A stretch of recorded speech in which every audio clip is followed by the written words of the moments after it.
Well, good day to all our viewers and listeners. Welcome back to Playing and Missing with Shoey and the Wiz. Playing with data and probably missing on the point. Today we have you like that one, didn't you, Shoey? It wasn't bad. It's getting better. Almost as good as last week. We'll keep working on it that way. We'll keep workshopping. Yeah. Today we are very fortunate to have, in my eyes, he's a Movember legend, but even from the stories I've heard, a Hawke's Bay cricketing legend with us today, Shoey. One Colin Shaw. How are we, Cole? Good, guys. Yeah, really good. Yep, bit sore. Just come back from a game of cricket today, but the body's still there. That's awesome. Still taking over. That's what we need. Yeah. Now, Cole, mate, I know of at least one of the nicknames that had been just given to you from the Movember Test match, not last year, but the year before. But is there any other nicknames that any of our viewers, listeners that may not know or may want to know of the great Colin Shaw? I've been called plenty of names on the field and walking off and whatnot, but I think Seashore is basically the only nickname I've really had. Seashore. So, Seashore, and obviously my initials, and it clicks on. Yeah, I mean, that Ocean Beach Cricket Club that you're a part of just happens to be out by a shore as well. So I like the look of how that looks on paper as well. It's better than just BK using BK initials. Yeah, exactly. Yeah. So obviously put on the boundary by the Seashore a fair bit. So I can't throw, but never mind. Yeah, but no, that's really been the only one, to be fair. Nice, love that. Now there was a reason in particular that we wanted to have a chat with Cole today, wasn't it, Shoey? I'll let you lead into that one. Yeah, thanks, Wiz. Yeah, thanks for coming on, Seashore. I think we have to call you that from now on. Yeah, privileged to have you on the show. Yeah, appreciate you giving up your time on an evening to have a chat with us. It's really good. I guess we'll start off from a Super Smash point of view. Obviously, son Gus and the team. Do you want to just talk us through that and how the year's been and how his progression's been over the last couple of seasons? Yeah, well, to be fair, it's been the last 3 or 4 seasons have been pretty tough for him because he's played some real good cricket through that time. And he sort of last year, I think it was, or the year before actually, he topped over 100 games for Hawke's Bay. And now I think that's at about 115, something like that. And he had been quite consistent. And I sort of thought he might have had a crack a couple of years ago. But, when you think that they're at their real prime, but it's always a difficult thing when you got a pretty good side and fighting your way in when you got some good name players here. He's had huge support from the family. He's got 2 brothers, Scott and Hugo. Both love the game as well. And obviously his mum, Jenny, have really supported him, like we all have. It's been really cool. Anyway, he got, it was quite funny. We actually went on a family trip this year in Rarotonga, and he was pretty gutted because he thought he had missed out on a contract. And anyway, we were at a market in Rarotonga, and all of a sudden his phone went, and he rushed around the corner. We didn't know what was going on really. Comes back with a huge smile on his face and telling us that he had just been offered a contract with CD. So that was cool. That was because we knew how he had worked so hard for it. So got the contract, and the next thing is you think, how's he going to go? And that was probably in his mind and a lot of people's mind. He'd been very successful at Hawke's Bay level with the Hawke Cup and scored a lot of hundreds and captained the side exceptionally well. And I'm probably being a little bit biased here, but I think really I'm probably his biggest critic as well. And that's unfortunate how young guys get when their father's pretty competitive and they tell them what they think. But anyway, look, yeah, he's gone from strength to strength, and he's proved to us that he can perform. He's absolutely loved the environment of CD cricket with the setup that they've got there, and and the leadership of Tom Bruce. He's been obviously outstanding. I can't wait to actually catch up with him and sit down and just see what he's learned over that time. But I think he's matured. He's 30 now, so if he wasn't going to mature now, his game has really matured. And yeah, like I say, an outstanding season, and we're very proud of him as the Central Hawke's Bay club, and I know Hawke's Bay have got behind him too. It's been really awesome. No, that's really Now, good. Cole, you did mention that there's two other brothers at home, and great support from them, and like you said, your wife Jenny as well. The question I have from that one there though is, Shoey and I are quite aware of your cricketing history as well, so it's more of a question of, did any of those kids get a chance at not playing cricket, or were they just told from a very young age that they will be cricketers? Yeah, they were gone if they didn't want to play cricket. You might as well pack your bags and leave home. But no, it's funny. Scott, his eldest brother, he's a school teacher in Havelock, and yeah, he's played quite a few games for Hawke's Bay. He's done well, scored a couple of hundreds for them, and he's still playing a little bit of cricket. Club cricket here in Hawke's Bay, and then Hugo's the youngest. He's a bit different, that one, because he went down. You gotta love dads.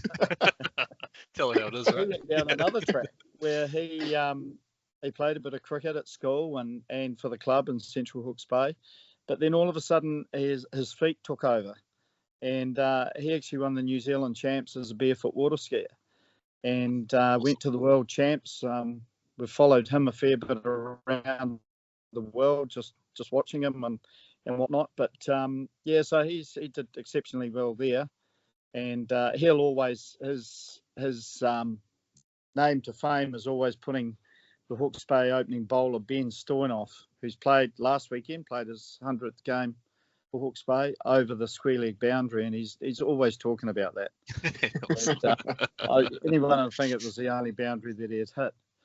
But yeah, Scott has played a fair bit for Hawke's Bay as well as a wicket keeper batsman. So he just about brought us home today, actually, in the Ocean Beach game against Clifton, scoring a good 88, but couldn't go on, which was a shame. But yeah, but those two boys have been really supportive of him. It's been great. Really cool to see. Yeah, I think I've figured out what's gone wrong with our career, Shoey, is that we weren't actually brought up in the Hawke's Bay area with a guiding influence of one Seashore out there. Yeah. Jeez, breeding champions of all different sports out there. Oh no, it's just cricket's it's a fantastic game, and I went over to England and played, and still got huge, fantastic mates. You meet so many people, and it's just I just love seeing these young guys succeed, and go out and express themselves. Really, it's a big thing. I mean, you're talking about somebody going out and expressing themselves as well. We didn't get to see too much with Gus with bat in hand in that Super Smash final, but we did get to see him bowl. 2 for 33 off his 4 overs. What were Dad's words after the champagne stopped popping, and were there any critiques of the performance after his effort in the Super Smash final? In the final, that was I don't mind admitting, for the Stags, I had a bit of a tear in the eye after that. That was a fantastic win, because you look at it on paper, that was a black cap side basically. I think Matt Boyle, a guy that he hasn't played for the Black Caps, but I believe he's got huge potential and will one day. Funnily enough, we've got his brother that plays for us, and he plays for the November side as well. And played for Hawke's Bay. But yeah, it's just one thing that really impressed me was the culture in the team of the older guys, and bringing these young guys through. Someone like Toby Finlay as well. Just a raw young cricketer, but with huge talent, and he just stepped up to the mark. So obviously, I think that's got to be the credit of the coaches, the coaching staff, and the captaincy of Tom Bruce. Definitely. And the guys around him. Yeah. So, but no, it's pretty cool to see. But yeah, we had a bit of a hug and a kiss afterwards, and it was pretty cool, really good. I mean, you've said that you had a tear in your eye. We did see if we could get one Brad, the Sheriff Clark, on here as well. Did you see out of the corner of your teary eye if there were any forming up in the Sheriffs as well? Oh yeah, no, definitely. You know, Will has done exceptionally well. Excuse the pun, but yeah, he's you know, him and Gus got them through in that game at the Basin last time actually, in the first round, and that was pretty cool to see. Will went out and absolutely smacked it, and yeah, no, Brad's obviously a very proud father, and I actually selected Will, or got him to play in a rep game when he was about 15. I was coaching Hawke's Bay at the time, and we were playing Poverty Bay, and one of their guys broke a finger on the Saturday, and so we got Will to come in, and I'll never forget it. He went out and scored 48 or so, or got a 50, I think, against us, and batted exceptionally well. And so I'm taking the claim to fame of finding him. I keep on telling Brad that, but yeah, you know, he's had a great season too. Yeah, he has. Yeah, it's been pretty cool. As think, well as, like we were talking, another one that's played for Movember with Jack Boyle. Yes, you know? yeah. Boyle is, you wouldn't, butter wouldn't melt in his mouth, that fella. He's such a nice guy. Yeah. So, but yeah, it's been fantastic. We made mention of that in last week's podcast, actually, about all of them have made contributions over the season with in different roles, and even Will with the ball, blowing those seam up deliveries. It's been awesome to watch and follow them this season as well. I just had a question about, and probably relates to the team culture, right? Gus has been coming in and has a role, and to come in and just finish off innings or finish off games, like he has been in that the kind of the qualifying game that they played against, I think it was Auckland on the Wednesday, when he came in and hit that 16 off 4 balls to see them home. Is that just come down to the culture in the team and how we think is just well defined, and they're a good group of guys and everyone knows what their job is and is able to succeed because of that? Yeah, I think you've hit it on the nail on the head there, because I know I sort of shrunk in my seat when I saw him going out and needing what the Rex out in the that night, knowing what he needed to do. And you know, obviously after the first ball went over the keeper's head, I sort of sat a little bit lower, and then he pulled that Ferns, I think, I can't remember who it was, into the stand, and that's when I sat up. And yeah, so that was he has said that the culture that's given him and the team, that and the confidence is just to go out and express yourself. Yeah, that's awesome. You know, it's just no fear, and that's pretty cool. I reckon it's not. They know that the next guy coming in is good enough to do the job, and not meaning to leave it to him, but it's just you know, one of the confidence thing that the team's brought, I suppose. That's awesome. Yeah. Do you reckon that flows on to, you mentioned Gus is now 30, right? And he's kind of hit his straps, and he's probably at the top of his game, isn't he? So it's maybe a bit of a theme that we're seeing now in the New Zealand cricket, where some of these guys are actually not making their debuts into the CD or into the national teams or even into the Black Caps until they're a little bit older now. Do you think that's a bit of a testament to the strength that we've got in domestic cricket now? Yeah, I do. I think it's always a scary thing when you're introduced too young. You know, some of these young guys that are brought in really young, and I think with the pressure that on the game today is it can probably knock them around a bit. And as you say, you know, if being 30, sometimes you're thinking, I've missed out. But I believe if he stays fit and whatnot, he could be doing this for another 5 years. Yeah, 5 or 6 years. Look at us, Shoey. Eh? Yeah, exactly. I'm glad I wasn't included into that. Yeah, I was going to, Dom, but that light's shining off the top of your head, mate. So. Jeez. I mean, to be fair, while we are having a crack at the wizard there as well, I don't think you did have the greatest view of it, Seashore, but your view of the ball of the test match in the Seddon Cricket Club versus Movember game, tail end of last year, The ball of the test match that did get the wizard. What did you see from that, or what did you think happened in that, if you did see it? I'm just trying to remember what happened. Yeah. Do you want me to refresh Well, your memory? what happened? The lead was, Yeah. It was Cole. The ball started at about sixth stump, and then it's moved back a mile and taken my off stump out. But there's a bit of contention as to how much that ball has moved. So I just sort of checked to see if you had seen it. yeah, well, I Because I didn't. really going to say. But I think you should really stick to your own story, saying that it did pitch at sixth stump and then cut back. Yeah. Yeah. See? Story. Yeah. Yeah. That's See, what I knew Seashore wouldn't let me down. Bloody batters again, eh? It is Union. Yeah. But yes, no. Well, as much as we could talk about the rise of Gus and how he will be going for a fair few more years for CD, we did have a Black Caps game the other night as well, the start of the Tri-Series. New Zealand victorious against Pakistan. I think it's going to make for interesting selections for at least the next game for New Zealand. I think the Wizards' call, the Wizards' prediction is if he's fit, Conway's coming in for Will Young. Ooh. And if Conway gets runs, Will Young will not play in the tournament. Wow.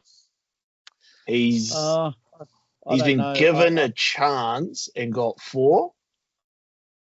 Not too great, but it is one game. But Conway has this ability with the New Zealand selectors to get a game when he desperately needs it and gets runs in that game. And then Will Young apparently disappears off the face of the planet. Is Conway your cousin or something? Oh no, mate! I'm not a fan. I'd much rather have Will Young in that team than Devon Conway. Yeah. I am a fan of Young's, and I really feel for him because he's been a guy that's hasn't been given as much opportunity as all these other fellas have. Yeah, and he's. I actually picked Will Young will captain New Zealand one day. There we are. Hey, Cole, mate, you clearly haven't watched the other episodes. The Wizard makes the future predictions. You come on and you talk about your specialist subject, mate. It's going to be interesting. I think I'm pleased to see Bracewell doing well because I really rate that guy. Yeah, very well. Yeah. Did Santner play? I've got to be honest, I haven't seen the scorecard.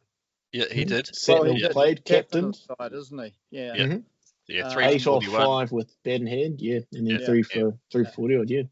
So I think it's pretty good that we're pretty strong through that middle order. Whether or not we're going to have too many bowlers, I don't know. But I'd like to see Young stay there. I really do. As you and me both. I understand that, but yeah. So so then that brings. So who opened with them? To be honest, a guy that I think might miss out and why Will Young will stay there is I think Latham. I really do.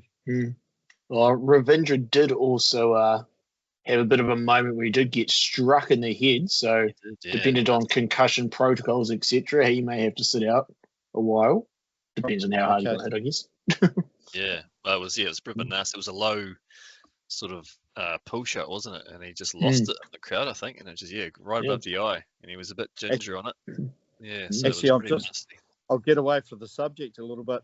One Jimmy Scott, we all know Jimmy Scott today. We do. Good Movember man. Deep mid off to take a catch today. The ball went through his hands, hit him right on the top of the head, and bounced towards mid on, who just about took the catch. It went clunk, so we all know Jimmy's head. Yeah. Sorry, I'm digressing there, but you're right, mate. That's fine. That may actually segue well into Shoey's slog about a big moment or any power hitting, especially if the ball's going to be bouncing that far off Jimmy's head. 100%. So we wanted to check his head, but he just said, "Get on with the game. Just play the game." Hopefully he's all right. Yeah, so power hitting moment of this week, can't go past GP, Glenn Phillips. I mean, what an innings. Made an ODI century, 106 off 74 balls, plus 1 for 18 off 3 overs. And he got Fakar out, who was on 84 off 69, looking very, very good. Yeah. So a big wicket there to break the partnership. But yeah, he's definitely, I think the Wiz and I were talking, he's had a bit of a lean run recently, especially through the T20 series against Sri Lanka. And I think he needed to step up in one of these 2 games to get cement his spot. And I think obviously he's done that pretty well, right? I think we scored 80 runs off the last 4 overs, which is phenomenal, eh? That's pretty cool. Well, yeah, and I think it's good to see that they're bowling him to start as well, because like we were talking about last week, if something happens to Santner, who's actually going to be that spin option? So good to see that he's getting the bowl and showing that he should be getting the bowl too. Yeah, exactly. Yeah. So that's where I keep going back to. I believe Latham will be the one that'll miss out when Conway comes in. I really do. For sure. Oh, well, I'm not going to lie to you, Cole. It's always an absolute pleasure talking to you. I mean, sometimes I get crap thrown at me, but it just coming from you, Cole, it just hits different. It comes from a place of love, doesn't it? Oh no, it's been a pleasure. I love what you guys are doing. It's fantastic. So, bring on the Hawke's Bay tour with the Movember side. Yes, definitely. Cannot wait.